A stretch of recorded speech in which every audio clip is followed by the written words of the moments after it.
Champions கோப்பை தொடங்கி வெறும் 6 நாட்கள் மட்டும்தான் முடிஞ்சிருக்கு. அதுக்குள்ள ஒரு குரூப்ல இருந்து 2 டீம் வெளியே போயிருக்காங்க. அது நம்ம இந்தியா மற்றும் நியூசிலாந்து அணிகள் இடம்பெற்றிருக்கிற அந்த முக்கியமான குரூப் தான். இந்தியா நியூசிலாந்து அணிகள் அரையிறுதிக்கு தகுதி பெற்றிருக்காங்க. அதே சமயம் பாகிஸ்தான் மற்றும் வங்கதேச அணிகள் இந்த சாம்பியன்ஸ் கோப்பையில இருந்தே வெளியே போகிற சூழலுக்கு தள்ளப்பட்டிருக்காங்க. ஏன்னா இதுவரைக்கும் அந்த 2 அணிகளுமே 2 போட்டிகளில் விளையாடி இருக்காங்க. அந்த 2 போட்டிகள்லையுமே தோல்வியை தழுவிருக்காங்க. இதற்கப்புறம் அந்த 2 அணிகளுக்கும் ஒரே ஒரு போட்டி மட்டும்தான் இருக்கு. அதனால அவங்களால அரையிறுதிக்கு முன்னேற முடியாத சூழல் அப்படிங்கிறது உருவாகி இருக்கு. இதுல ரொம்பவே சோகமான ஒரு விஷயம் என்ன அப்படின்னா, பாகிஸ்தானை பொறுத்த வரைக்கும் 29 ஆண்டுகளுக்கு அப்புறமா அவங்களோட நாட்டில் ஐசிசி நடத்துகிற ஒரு டோர்னமெண்ட் அப்படிங்கிறது நடந்தது. ரொம்பவே கஷ்டப்பட்டு தான் இந்த டோர்னமெண்ட்டுக்கான பெர்மிஷன் எல்லாத்தையுமே வாங்கினாங்க பாகிஸ்தான் கிரிக்கெட் போர்டு. அப்படிப்பட்ட சூழலில் வெறும் 5 நாட்களில் அவங்களோட கனவு அப்படிங்கிறது முடிவுக்கு வந்திருக்கிறது ஒரு மிகப்பெரிய பேசுபொருளாக இங்கே மாறி இருக்கு. ஏன்னா இது வரைக்கும் சாம்பியன்ஸ் கோப்பையோட வரலாறு அப்படின்னு எடுத்துட்டோம்னா, எந்த நாடு வந்து அந்த சாம்பியன்ஸ் கோப்பையை நடத்துகிறாங்களோ அவங்க எப்போவுமே வந்து கப்பை ஜெயிச்சதே இல்லை அப்படிங்கிற ஒரு மோசமான வரலாறு இப்பவும் தொடர்ந்துகிட்டே இருக்கு. இதை தாண்டி இன்னும் ஒரு முக்கியமான விஷயம் என்ன அப்படின்னா, சாம்பியன்ஸ் கோப்பையை நடத்துகிற நாடு குரூப் பிரிவோட வெளியேறது அப்படிங்கிறது வரலாற்றில் 2வது முறையாக நடந்திருக்கு. இதற்கு முன்னாடி பார்த்தோம் அப்படின்னா 2009ஆம் ஆண்டு தென்னாப்பிரிக்கா வந்து ஹோஸ்ட் பண்ணாங்க. அந்த தடவை தான் அவங்க வந்து குரூப் சுற்றோட வெளியேறி இருந்தாங்க.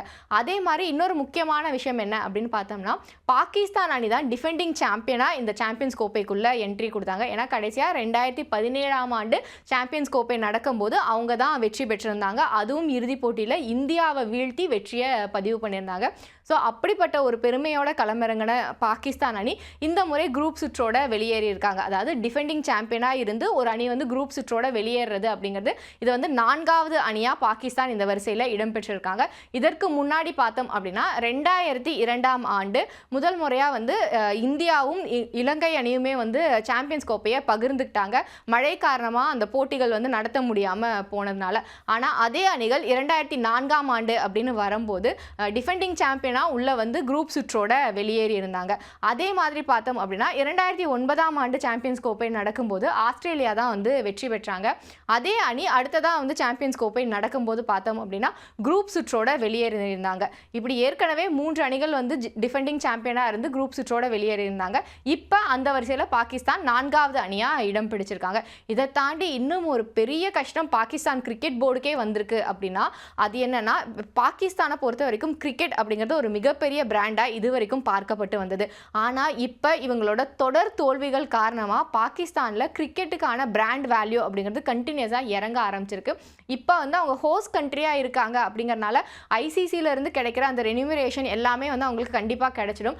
ஆனால் பாகிஸ்தான் வந்து குரூப் சுற்றோட வெளியேறினால அவங்களுக்கான அந்த மேட்ச் ஃபீ அதெல்லாமே வந்து கட்டாகிறதுக்கான சூழல் உருவாகி இருக்கு. இதை தாண்டி இன்னொரு முக்கியமான விஷயம் என்ன அப்படின்னா, அவங்களுக்கான ஸ்பான்சர்ஸுமே வந்து குறையிறதுக்கான சாத்தியக்கூறுகள் அதிகமாக இருக்கிறதா சொல்லப்படுது. ஏற்கனவே பாகிஸ்தானில் கிரிக்கெட் அப்படிங்கிறதுக்கு வந்து நிறைய பிரச்சனைகளை தாண்டி தான் அவங்க வந்து கிரிக்கெட் விளையாடிட்டு இருக்காங்க. தொடர் தோல்விகளில் வேற அந்த அணி இருக்காங்க. ஒரே வருஷத்தில் வந்து கிட்டத்தட்ட 3 கோச் வந்து சேஞ்ச் பண்ணியிருந்தாங்க. அதை தாண்டி பார்க்கணும் அப்படின்னா 2023 நடந்த ஒரு நாள் உலக கோப்பையிலுமே வந்து குரூப் சுற்றோட வெளியேறி இருந்தாங்க. அதுக்கப்புறமா 2024 நடந்த T20 உலக கோப்பையிலும் குரூப் சுற்றோட அந்த அணி வந்து வெளியேறி இருந்தாங்க. இப்போ பார்த்தோம் அப்படின்னா 2025 சாம்பியன்ஸ் கோப்பையிலும் குரூப் சுற்றோட வெளியேறி இருக்காங்க.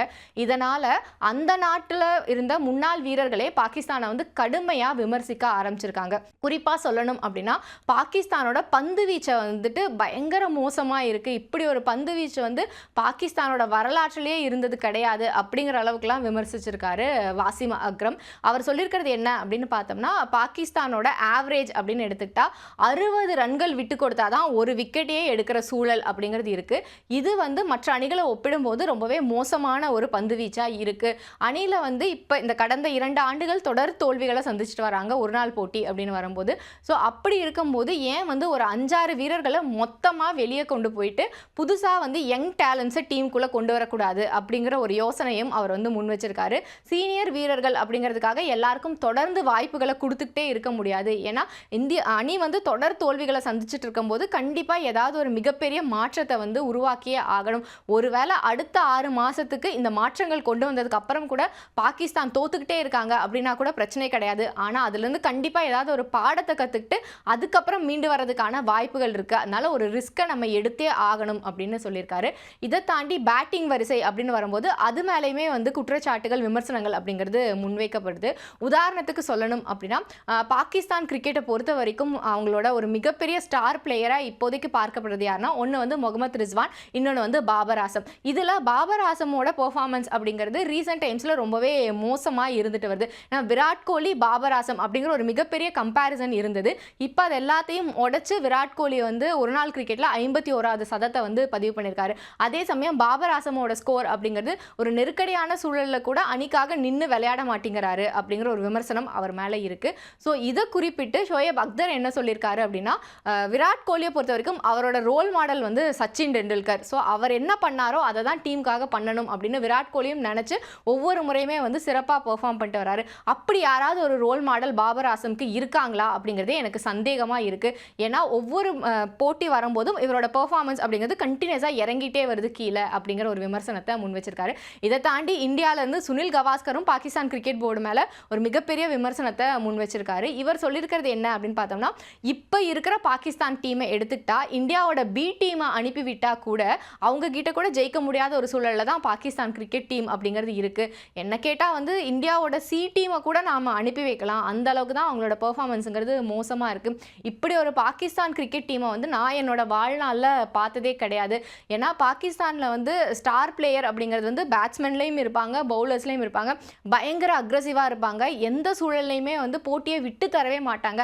ஆனால் இப்போல்லாம் நடக்கிற போட்டியை பார்த்தா ஆரம்பத்தில் இருந்தே வந்து பாகிஸ்தானோட கை அப்படிங்கிறது வந்து பின்னாடி தான் இருக்குது. அவங்களால ஒரு ஸ்டெப் கூட வந்து முன்னோக்கி எடுத்து வைக்க முடியாத மாதிரி தான் இருக்காங்க அப்படின்லாம் வந்து கடுமையாக பாகிஸ்தான் கிரிக்கெட் போர்டை விமர்சிச்சிருக்காங்க. இதை தாண்டி இன்னும் ஒரு முக்கியமான ஒரு முடிவை வந்து பாகிஸ்தான் கிரிக்கெட் போர்டிலேருந்து எடுக்க போகிறதாகவும் ஒரு தகவல் வெளியாகியிருக்கு.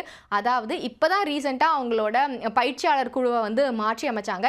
இப்போ அந்த குழுவை மொத்தமாக கலைச்சிட்டு மறுபடியும் ஒரு புது பயிற்சியாளரை கொண்டு வரலாமா அப்படிங்கிற யோசனையிலையும் பாகிஸ்தான் கிரிக்கெட் போர்டு ஈடுபட்டு இருக்கிறதா தகவல்கள் வெளியாகியிருக்கு.